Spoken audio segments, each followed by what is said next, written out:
कि क्या सिर्फ राम राम राम राम राधे राधे राधे राधे कृष्ण कृष्ण करने से काम हो जाएगा या कुछ और भी करना पड़ेगा? ये एक बहुत बड़ा विषय है। आज के समय में कोई संत अगर राष्ट्र के लिए बोलें, सनातन संस्कृति के लिए बोलें, अच्छे शासन के लिए बोलें, तो उनको कहते हैं बाबा जी आप साधु हैं, आपको राजनीति नहीं बोलनी चाहिए, आप चुपचाप भजन करिए। What do you mean by bhajan? यही बात तुम राम से नहीं कहे जब श्री राम इस पृथ्वी पर आए तब, कि भगवान है चुपचाप बैठिए और भक्तों को आशीर्वाद दीजिए। ये कहां रावण और फावण ये सबको खोजने चले आप बिना मतलब का? अरे ऋषि को वो मार दिया, वो मुनि को वो मार दिया, सबका उद्धार करने चले। भगवान है चुप बैठिए मंदिर में ऐसे करके, राम जी हैं ऐसे बैठिए चुपचाप। राम को नहीं कहा तुमने? श्री कृष्ण आए, आपने नहीं कहा क्या है भगवान है चुपचाप बैठिए बंसी बजाते हुए? उठा करके 5 जन बजाया और बैठ गए अर्जुन के साथ और बोला मारो सबको, ये राष्ट्र के रक्षक लोग नहीं हैं, राष्ट्रद्रोही लोग, सबको कष्ट देंगे। उनको नहीं बोला तुमने? गुरु विश्वामित्र आए, राम और लक्ष्मण को उठा के ले गए और ले जाकर के क्या ट्रेनिंग दिया? क्या दिया? अरे शस्त्र चलाने की ट्रेनिंग दी, ब्रह्मोस मिसाइल। तो उनको तुमने नहीं कहा क्या विश्वामित्र जी आप ऋषि हैं, आप ये सब कर रहे हैं, बताइए छोटे छोटे बच्चों को ये सब सिखा रहे हैं आप, बहुत गलत बात है। तो ये कौन लोग हैं? मैं आजकल देखता हूं एक नैरेटिव चल रहा है,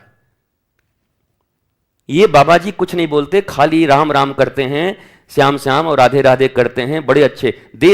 देश समाप्त होने लगेगा, इसी देश पर आक्रमण हो जाएगा तो एक राम राम नहीं बोलने देंगे, ऊपर से अंग्रेज आके 4 डंडा मारेंगे, सब राम राम निकल जाएगा तुम्हारा। बैठ के राम राम राधे राधे तुम करते रह जाओगे। मंत्र अंतःकरण में जप करते हैं, परंतु कर्म तुम्हें करना पड़ेगा। तुम्हारे जैसे हैं निकम्मे बैठे हुए थे सोमनाथ में, और कई बार आकर सोमनाथ तोड़ के चले गए सब। तुम्हारे जैसे ही जप करने वाले बैठे, ओम नमः शिवाय ओम नमः शिवाय ओम नमः शिवाय, 4 झापड़ मारे आकर के सब, पटक के गर्दन काटा और मंदिर ढहा के चले गए। कहां गया ओम नमः शिवाय तुम्हारा? आजकल नया ट्रेंड चला है एक, ये बाबा जी ना केवल भगवान का बात करते हैं, कुछ नहीं करते। अरे थोड़ा देश भी देखो बाबा जी, इसी देश में रहते हो तो भगवान बोल पा रहे हो, और जाके अफगानिस्तान में नहीं बोल रहे हो? अब तुम्हारा ही था पहले अफगानिस्तान, पाकिस्तान भी पहले तुम्हारा ही था, बांग्लादेश भी पहले तुम्हारा ही था, अब जाकर वहां बोलो ना भगवान, वहां नहीं बोल पा रहे हो। और जो अधर्मी लोग हैं, विधर्मी लोग हैं, वो ऐसे लोगों को कहते हैं, वो बाबा जी को मैं बहुत मानता हूं, केवल देखिए काम से काम रहते हैं, भगवान की बात करते हैं, क्योंकि उनके काम में बड़ी सुविधा है। वो विधर्मी लोग इस देश पर जो अत्याचार करना चाहते हैं, उनके लिए कोई ना बोले तो उनका जो जयकार करते हैं, और ये भगवान बनने के लिए कुछ बोलते भी नहीं, जय जयकार अपना करवाते रहते हैं। कैसे संत हो जी? किस बात के लिए संत हो? जब जब राष्ट्र पर, अयोध्या पर, मनुष्यता पर खतरा आया तो विश्वामित्र ने भगवान को उठा लिया कि चलो अयोध्या में रह करके खाली बैठे हुए हो चुपचाप, चलो राम चलो लक्ष्मण, शस्त्र का अभ्यास करो, तुम्हें बन जाना है, पृथ्वी को भार से मुक्त करना है। उन्हीं राम, उन्हीं कृष्ण, उन्हीं भोलेनाथ के नाम पर ये सिर्फ नाम करना सिखाएंगे, और राष्ट्र के प्रति जागृत नहीं, समाज के प्रति जागृत नहीं, मानवता के प्रति जागृत नहीं, संस्कृति के प्रति जागृत नहीं। कोई बोले तो वो राजनीतिज्ञ हो जाएगा, कोई बोले तो ये बाबा जी उटपटांग बोलते हैं, और ये महापुरुष बने बैठे हैं चुपचाप मलाई खा रहे हैं। ये कैसी महानता है, ये कैसी भगवत्ता है? भारतीयों को यह भी समझना चाहिए, एक पूरी ग्रुप बैठी हुई है भारत विरोधी, सनातन विरोधी। जैसे ही आप संस्कारों के लिए बोलेंगे, सनातन संस्कृति के लिए बोलेंगे, गुरुकुलम के लिए बोलेंगे, अपनी प्राचीन सभ्यता के लिए बोलेंगे ये सब की बाबा का ही काम है, बताइए। तो बाबा का क्या काम है? हिमालय में जाके बैठ जाना? हम हिमालय चले जाओ, जंगल चले जाओ, ताकि हम देश को अच्छे से लूट सकें, क्योंकि जब तक ये महात्मा रहेगा तब तक देशवासियों को जागृत करता रहेगा, सनातनियों को जागृत करता रहेगा। ये धार्मिक लोगों को जागृत करता रहेगा, ये विवेकवान बनाता रहेगा। इसलिए इसको ऐसा बोलो कि तुम बेकार आदमी हो, तुमको केवल राम राम जटना है। तुम अगर केवल राम राम करोगे तो हम तुम्हारे बारे में एक अच्छा स्टेटमेंट देंगे कि मैं केवल उनको मानता हूं, तुम भगवान बन जाओगे। भगवान बनने के लिए अपना देश बेच दोगे,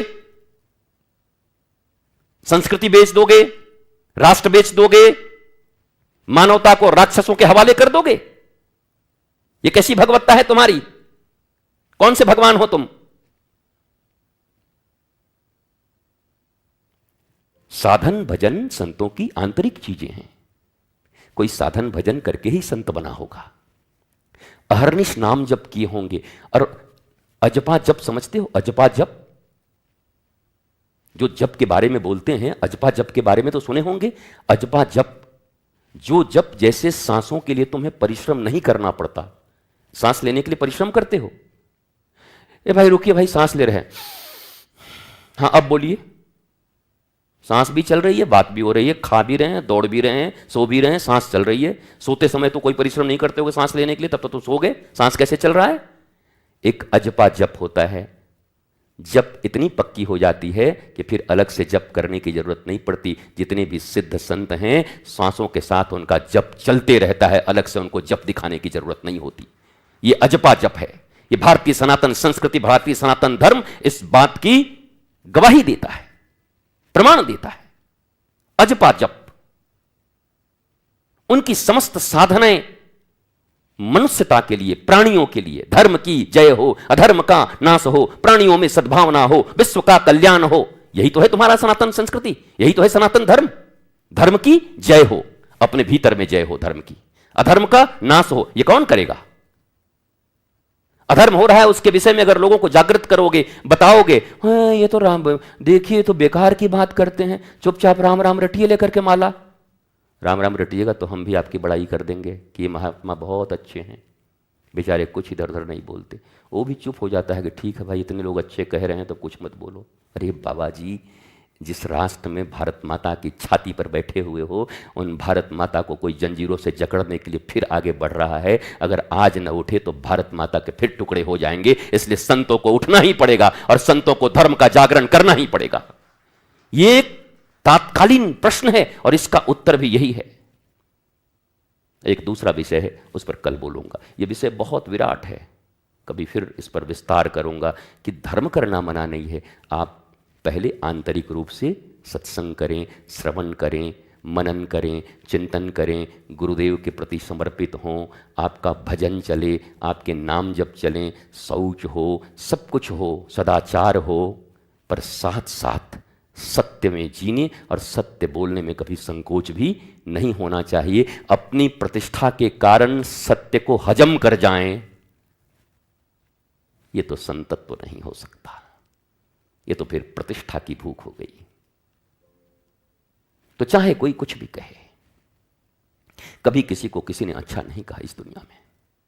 न किसी ने विश्वामित्र को अच्छा कहा, न किसी ने वशिष्ठ को अच्छा कहा, न नारद जी को अच्छा कहा। नारद जी को तो सब क्या बोलते थे? चुगलखोर। अरे इनका तो काम है चुगली करना, सबसे लड़वाना। बताओ, नारद जी लड़वाते हैं? नारद जी के विषय में भगवान कहते हैं, नारद मेरा मन है, मैं ही नारद हूं। भगवान के मन को नारद कहते हैं और उन नारद जी को हम बोलते हैं चुगली करते हैं। तो गालियां तो उन्होंने भी सुनी, पर उन्हें जो करना था वो कर ही देते थे। हिरण्यकश्यप को मरवाना था तो पूरा उपाय लगा दिए। जिसको जिसको इस पृथ्वी से उनको हटवाना होता था तो वहां भी बैठते थे, वहां भी बैठते थे। प्रहलाद को अलग से जाके शिक्षा भी दे रहे थे, प्रहलाद एकदम धर्म पे अड़े रहना, तेरा बाप भी आए तो मत मानना। प्रहलाद जी अड़ गए उधर। इधर हिरण्यकश्यप को, वाह महाराज आपसे बड़ा कौन है, सीधे ठान दो विष्णु के खिलाफ, देखा जाएगा जो होगा। युद्ध ठनवा के खत्म करवा दिया, नरसिंह अवतार करवा करके। बोला ये पापी बहुत दिन तक रहेगा तो मामला खराब हो जाएगा। संत ये हैं, ऋषि ये हैं, महापुरुष ये हैं। प्रवृत्ति परायण हो, अगर समाज में रह रहे हो तो समाज के प्रति इग्नोरेंस का भाव कैसे रख सकते हो? या तो फिर सही में जाके हिमालय में बैठ जाओ, न किसी से कुछ लेना, और वहां बैठ करके वही बर्फ लेना और बैठे रहना चुपचाप। रहोगे समाज में, खाओगे समाज में, बिल्डिंगें बनाओगे समाज में, आश्रम बनाओगे समाज में, पैसे लोगे समाज से, गाड़ियों पर चलोगे समाज के, और समाज का विध्वंस हो रहा है, पर बोलोगे इसलिए नहीं कि हमको लोग संत कहना ना बंद कर दें। तो बड़े खतरनाक आदमी हो भाई, साधारण मनुष्य भी नहीं हो सकते, संत कैसे हो जाओगे? कैसे गुरु हो जाओगे? फिर कैसे महापुरुष कहलाओगे? सबको अगर यही सोचता तब। छत्रपति शिवाजी महाराज के पीछे खड़े हैं कौन?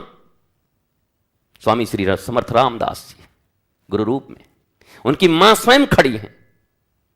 आज तुम्हारे वजूद न होते अगर छत्रपति शिवाजी ना होते तो, तुम जो बैठ करके तिलक लगा करके यहां राधे राधे छपवा के घूम रहे हो, ये छापने वाला कोई नहीं बचता। यहां राधे जो छपवाए घूम रहे हो ना 4 जगह, ये छापने वाले नहीं बचते। ये छत्रपति शिवाजी महाराज की देन है। उनके गुरु ने उन्हें धर्म सिखाया, नाम जप सिखाया, उनकी मां ने उन्हें वीर बनाया, तेजस्वी बनाया, ओज बनाया, अधर्म के खिलाफ लड़ना सिखाया।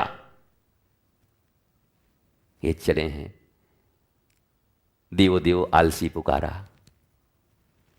इसलिए सत्य बोलो, झूठी प्रतिष्ठा मत बनाओ, सत्य जियो, सत्य बोलो, धर्म पद धर्मचर, धर्म बोलो, धर्म में ही चलन करो। दूसरा विषय कल उठाऊंगा, बड़ा प्यारा विषय है, अभी वो बहुत लोग सुनना चाहते हैं। गुरुजी वहाँ ऐसे हुआ, वहाँ ऐसे हो गया, वहाँ ऐसी लड़ाई हो गई, और हमको रोज 500 आदमी छेड़ते हैं, गुरुजी जरा इस पर भी कुछ बोलिए। बोलेंगे तो तुम्हारी मुंह बंद हो जाएगी। फिर हम 2-4 दिन तुमको छोड़ दिए हैं कि तुम लोग कुछ बोल लो, फिर हम बोलेंगे तो तुम अपना मुंह ऐसे सी के बैठ जाओगे, ऐसे का दंडवत करते हुए, कुछ बोलोगे नहीं। तब तक तुम बोलो, हम फिर उसको ओपन करेंगे। मस्त रहिए,